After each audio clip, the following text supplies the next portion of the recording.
Well, good morning, everyone. Welcome into this 5-minute morning devotion. I'm so glad you joined me today, and I pray that these devotions have been a blessing to you. And we're going to continue reading through the book of Psalms, and we're going to be reading chapter 14 today, and we're going to start with verse 1. The fool says in his heart, "There is no God. They are corrupt. They do abominable deeds. There is none who does good. The Lord looks down from heaven on the children of man to see if there are any who understand, who seek after God. They have all turned aside together. They have become corrupt. There's none who does good, not even one. Have they no knowledge, all the evildoers who eat up my people as they eat bread and do not call upon the Lord? There they are in great terror. For God is with the generation of the righteous, who would shame the plans of the poor, but the Lord is his refuge. Oh, that salvation for Israel would come out of Zion when the Lord restores the fortune of his people. Let Jacob rejoice, let Israel be glad." Now, this psalm starts out with the words, the Bible says, "The fool says in his heart, there is no God." Now, commentary says that this doesn't necessarily mean their intellect is telling them that, but rather their moral compass is telling them that they can act as if there is no God. Because if there is a God, he in fact is not concerned with their actions, their way of living, their ideas, or the things that they do.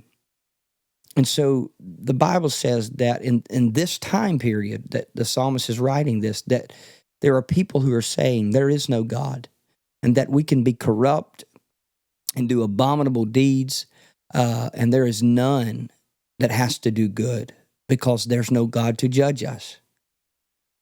But the Lord, the Bible says, looks down from heaven at the children of man and sees this. He sees these that are not seeking him because they say there is no God. They've all turned aside to their own ways. They do wickedness. They are corrupt. And there's not one in this group that does good. Not even one. They have no knowledge. All evildoers. They eat up the people of God, which means they take their freedom, they take their goods, their wealth, and they consume it.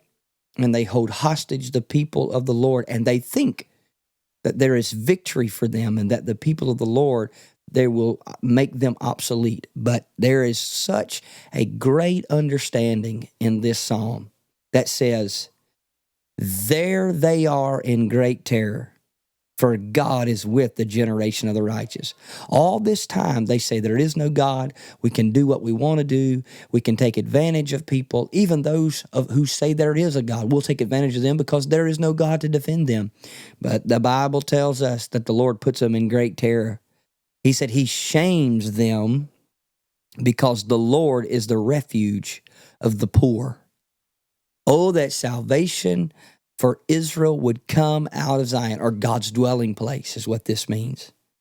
And when the Lord restores the fortune of his people, let Jacob rejoice, let Israel be glad. So hear me today.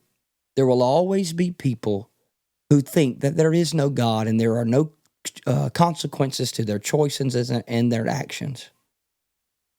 When you are affected by the negative choices of others who believe there is no consequence to their actions, there is a God who sees, understands, and knows what you're going through and what you're facing.